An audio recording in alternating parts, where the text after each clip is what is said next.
So guys सबैमा good morning. त मेरो आज चाहिँ यो फेन्स वाइट फेन्सको चाहिँ म आज मेरो प्रोग्रेसहरू देखाउन चाहन्छु हैन।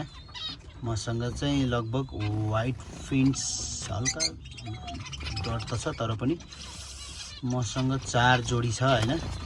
4 जोडीमा यहाँनिर चाहिँ 2 जोडी छन्।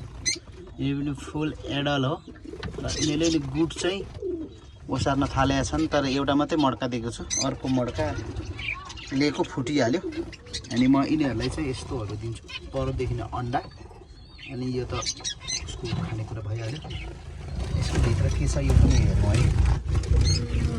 यसमा अन्डा छैन रहेछ। सो यसमा अन्डा छैन, गुडहरू ओसार्दै रहेछ। 2 जोडी छन्। यसलाई एकछिनमा मड्का ल्याएर फेरि हाल्नु छ अर्को 1 जोडीलाई। यिनीहरू जोडी लागिसकेका छन्। सो म अरू पनि देखाउन चाहन्छु। यसलाई बन्द गरौँ। यो चाहिँ जेब्रा कलरमै हो, यी जेब्रा कलरमै। र यसको पनि मैले यताबाट हेर्दैछु अन्डा छ कि जस्तो छ। एक झमट हेरौँ। अन्डा दिइसकेको छ। सो यो पनि जेब्रा फिन्स हो। यो कलरको भेरी ब्युटिफुल कलर छ। फिमेल, यो मेल भइहाल्यो, यो फिमेल भइहाल्यो र यिनीहरूले नै अन्डा दिइसकेको छ है त। सो मसँग 1 जोडी पनि यहाँ छ। यो कालो थुतुना भएको चाहिँ बच्चा हो यसको।